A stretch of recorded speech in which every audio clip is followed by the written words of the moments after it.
നമസ്കാരം, ഏവർക്കും സൂപ്പർ കിച്ചണിലേക്ക് സ്വാഗതം. ഞാൻ ഇന്ന് ശരിയാക്കുന്നത് ചെമ്മീൻ തീയലാണ്. അതിനുവേണ്ടി ഞാൻ 1 കിലോ ചെമ്മീൻ ക്ലീൻ ആക്കി വെച്ചിട്ടുണ്ട്. ചെമ്മീൻ ക്ലീൻ ആക്കുമ്പോൾ എപ്പോഴും ശ്രദ്ധിക്കേണ്ട കാര്യം ഇതിങ്ങനെ കീറിയിട്ട് ഇതിൻ്റെ അകത്തൊരു കറുത്ത ഞരമ്പ് പോലുള്ളതുണ്ട്, അതെടുത്ത് കളയണം. 1 കിലോ ചെമ്മീൻ എടുത്തിട്ടുണ്ട്. പിന്നെ 1.5 തേങ്ങ എടുത്തിട്ടുണ്ട് വെച്ചിട്ടുണ്ട്. പിന്നെ ഇതിന് വേണ്ടത് ചെറിയ ഉള്ളി, 200 ഗ്രാം ചെറിയ ഉള്ളി എടുത്തിട്ടുണ്ട്. പിന്നെ 1/2 കിലോ തക്കാളി എടുത്തിട്ടുണ്ട്. 200 ഗ്രാം മുരിങ്ങയ്ക്ക, 7 പച്ചമുളക് എടുത്തിട്ടുണ്ട്. പിന്നെ വേപ്പില.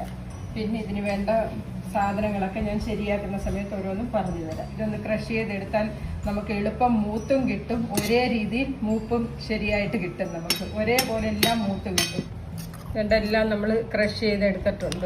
കണ്ട അതിൻ്റെ ഒരേപോലെ നമുക്ക് ഈ തേങ്ങാപ്പീരയെല്ലാം ഒരേപോലെ കിട്ടിയിട്ടുണ്ട്. അപ്പം മൂപ്പിക്കാനും എളുപ്പം, നന്നായിട്ട് മൂത്തും കിട്ടും, സ്പീഡിൽ എളുപ്പം നമുക്ക് മൂപ്പിച്ചെടുക്കാം. പിന്നെ അതുപോലെ തന്നെ ഒരേ മൂപ്പായിരിക്കും എല്ലാത്തിനും കിട്ടുന്നത്. അതിനു വേണ്ടിയാണ് ഞാൻ ഇങ്ങനെ എടുക്കുന്നത്. നമുക്കിനി ചട്ടി അടുപ്പിൽ വെച്ച് തേങ്ങ ഒന്ന് വറുത്തെടുക്കാം. ശകലം വെളിച്ചെണ്ണ ഒഴിക്കും, പെട്ടെന്ന് മൂത്ത് കിട്ടും. നമുക്ക് ഒരു സ്പൂൺ വെളിച്ചെണ്ണ ചട്ടിയിലോട്ട് ഒഴിച്ച് വേണ്ട 3 ഉള്ളി ഞാൻ ചെറുതായിട്ട് അരിഞ്ഞു വെച്ചതാ. ചെറിയ ഉള്ളി 3 എണ്ണം ഇതിൻ്റെ കൂടെ വറുക്കാനുള്ളൂ. അത് വിട്ട് ഒരു 4-5 ഇല, ഒരുപാട് ആകരുത്, 4-5 ഇലയാകാവുള്ളൂ. ഇത് ഈ തേങ്ങായി വിടുക. ഇതിനകത്ത് തേങ്ങായിട്ട് നമുക്ക് മൂപ്പിച്ചെടുക്കാം. മൂക്കാനൊന്നും നിൽക്കേണ്ട, ഇട്ട് ഇനി തേങ്ങായി വിടുക. തേങ്ങായി വിട്ട് തേങ്ങ മൂപ്പിച്ചെടുക്കാം. മഞ്ഞപ്പൊടിയും കൂടെ നമ്മൾ ഇതിൻ്റെ കൂടെ ഒന്ന് ചേർക്കുക. ചെറിയ സ്പൂണിന് 1 സ്പൂൺ മഞ്ഞപ്പൊടി ഇട്ട് ഇനി ഇത് നമുക്ക് വറുത്ത് മൂപ്പിച്ചെടുക്കാം. നമ്മുടെ ഇത് മൂത്തിട്ടുണ്ട്. നമുക്കിനി ഇതിലോട്ട് 1/2 സ്പൂൺ പെരിഞ്ജീരകമായിട്ടുള്ള പെരിഞ്ജീരകം 1/2 സ്പൂൺ എടുത്തിട്ടുണ്ട്. ഇതിപ്പം മൂപ്പ് ഏകദേശമായിട്ടുണ്ട്.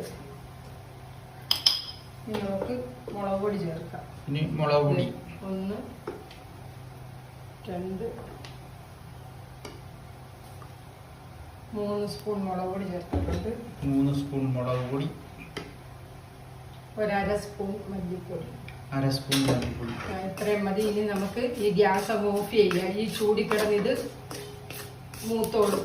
ഇനി നമുക്ക് ഈ പൊടി കരിയരുത്, അതുകൊണ്ട് ഗ്യാസ് ഓഫ് ചെയ്ത് ഇതൊന്ന് ഇച്ചിരി തണുത്തിട്ട്, ഓവറങ്ങ് തണുക്കരുതും, ഒരു ഇതിൽ തണുത്തതിന് ശേഷം ഇപ്പം തണുത്ത് വന്നിട്ടുണ്ട്. നമുക്ക് അരച്ചെടുക്കാം. നേരത്തെ ഓവർ അങ്ങ് തണുക്കരുത്, ചെറിയ ചൂടുണ്ട് ഇതിന്. മൊത്തം അങ്ങ് തണുത്ത് കഴിഞ്ഞെന്നാൽ അരയാൻ ബുദ്ധിമുട്ട് വരും. അതുകൊണ്ട് ഒരു ചെറിയ ചൂടുണ്ട്, എന്നാലും വലിയ ചൂടോട് കൂടി ഇടരുത്. നമുക്കിനി അരച്ചെടുക്കാം.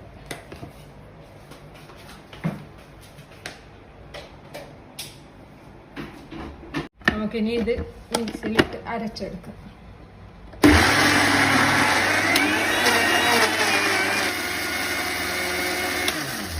ഇത് അരഞ്ഞ് കിട്ടിയിട്ടുണ്ട്. ഇതുപോലെ നമുക്ക് ബാക്കി ഇരിക്കുന്നതും കൂടെ അരച്ചെടുക്കാം. കണ്ട നന്നായിട്ട് അരിഞ്ഞ്, വെള്ളം ഞാൻ ഒരു ശകലം പോലും ഇതിൽ ഒഴിച്ചിട്ടില്ല. ഇങ്ങനെ അരച്ചെടുക്കണം.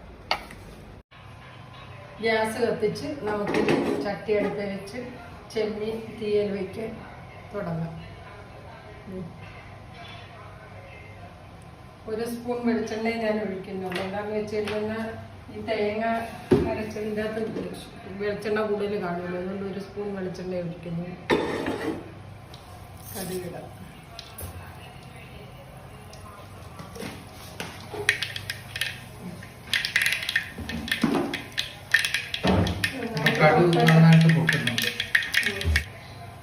നമുക്കിത് ചെറിയ ഉള്ളി ഒരു 2 ഉള്ളി എടുത്ത് ഞാൻ ചെറുതായിട്ട് അരിഞ്ഞ് വെച്ചിട്ടുണ്ട്.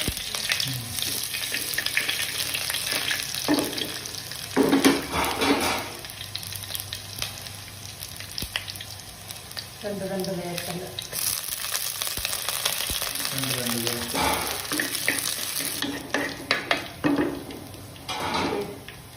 ചെറിയ ഉള്ളി ഞാൻ 2ആയിട്ട് കട്ട് ചെയ്തിട്ടത് ഉള്ളു. വളരെ ചെറുതായിട്ട് കട്ട് ചെയ്യണ്ട. 1 ഉള്ളി 2ആയിട്ടും കട്ട് ചെയ്തെടുക്കും. ചെറിയ ഉള്ളി, കൊച്ചുള്ളി 2ആയിട്ട് കട്ട് ചെയ്തത്. പച്ചമുളക്, പച്ചമുളക്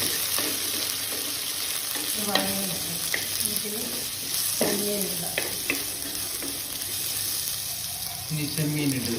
ഒരുപാട് വാടാൻ നിൽക്കണ്ടത്.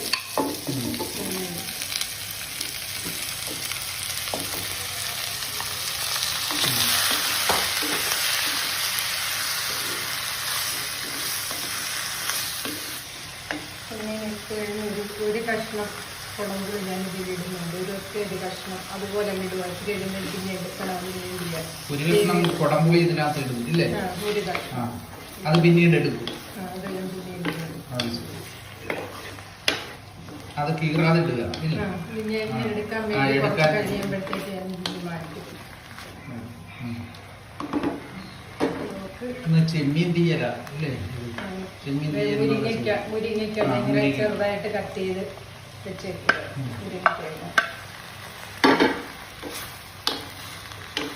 മുരിങ്ങയ്ക്കായിട്ട്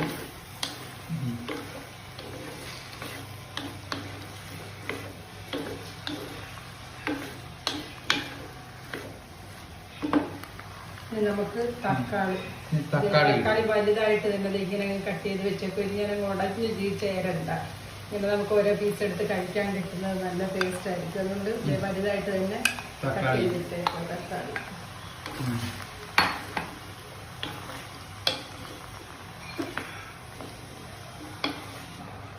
ഒരു സ്പൂൺ ഉപ്പിട്ട്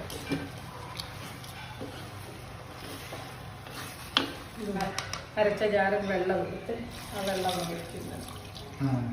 അരച്ച ജാറുണ്ടായിരുന്നു, അതിനകത്ത് വെള്ളം ഒഴിച്ച് വെള്ളം എടുത്ത് ആ വെള്ളമായിട്ട് ഒഴിച്ചത്.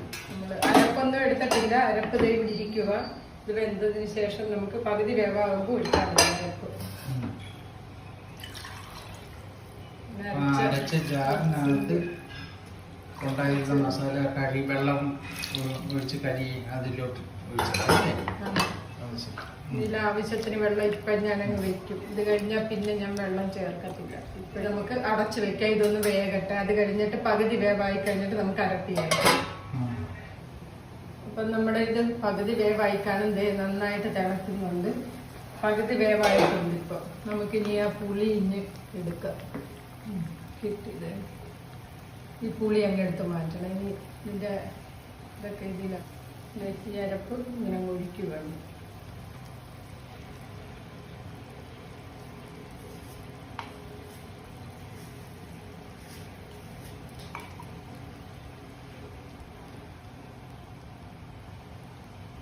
ശരി, നമുക്കിനി അടച്ചു വെച്ച് ഇതെല്ലാം കൂടെ ഒന്ന് വേകാനായിട്ട് ണ്ട്. നമുക്കിനി ഇതിന്റെ അടപ്പെടുത്തിട്ട് നോക്കാം. അടിപൊളിയായിട്ട് തിളയ്ക്കുന്നുണ്ട്. ഇതിന്റെ ഒരു നല്ല മണമുണ്ട്. ശകലം ഉലുവാപ്പൊടി ഇടിഞ്ഞ നമ്മുടെ കൈക്ക് ഇത് ഇങ്ങനെ ഞുള്ളിയാൽ ഒരു പിഞ്ച് അത്രേ ഇടത്തുള്ളൂ. ഇത് ഒരുപാടില്ല. ചെറിയ സ്പൂണിന് ഒരു ശകലം. ഒരു ശകല സമയം പൂർവ്വമായിട്ട് ഇങ്ങനെ വയ്ക്കാം. അപ്പം നമ്മൾ ഒരു 5 മിനിറ്റിനുള്ളിൽ ശരിയാവും. ഇനി നമുക്ക് നോക്കാം ഇത് എങ്ങനെയായി. എല്ലാം ശരിയായി കാണണം. ശരിയായിട്ടുണ്ട് കേട്ടോ. ഞാൻ തീയലിന് നല്ല മണം. ആ ടേസ്റ്റ് ഒന്ന് നോക്കട്ടെ. തീയല് കറക്റ്റ് ആയിട്ടുണ്ട്. ഇത്ര ഇത് കണ്ട ചാറ് ഇതുപോലെ ആകാവുള്ളൂ. അതുപോലെ തന്നെ തക്കാളിയൊക്കെ കണ്ട. ഈ തക്കാളിയൊക്കെ ഇങ്ങനെ കഴിക്കാൻ നല്ല ടേസ്റ്റ്. ഇങ്ങനെ എടുത്ത് കഴിക്കാനായിട്ട് തക്കാളി ഒന്നും ഇതിലങ്ങ് അലിയിക്കല്ല. ടേസ്റ്റ് നോക്കുന്ന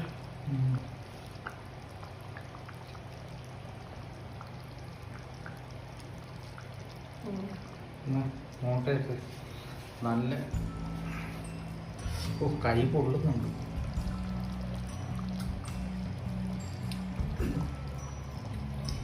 സൂപ്പർ ടേസ്റ്റാ. മണം പോലെ തന്നെ ടേസ്റ്റും വളരെ നന്നായിട്ടുണ്ട്. എല്ലാരും ഇതൊന്ന് ട്രൈ ചെയ്ത് നോക്കണം. അതുപോലെ തന്നെ ഇത് ഞാൻ ആ ഉലുവാപ്പൊടി ഇട്ടതിന് ശേഷം ഞാൻ കുറച്ച് സിമ്മാക്കിയാണ് ഇത് വെച്ചത്. അല്ലാതെ ഫുൾ തീയിൽ വെച്ച് കഴിഞ്ഞാൽ ഇതിന്റെ അടിയിൽ പിടിക്കും. അതുകൊണ്ട് സിമ്മാക്കി വെച്ച് ഇത് ഞാനിപ്പോൾ ഗ്യാസ് ഓഫ് ചെയ്തിട്ടുണ്ട്. ഇതാണ് ഇതിന്റെ പരിവം. ഇത് കണ്ടോ? എല്ലാവരും ഇതൊന്ന് ട്രൈ ചെയ്യണം.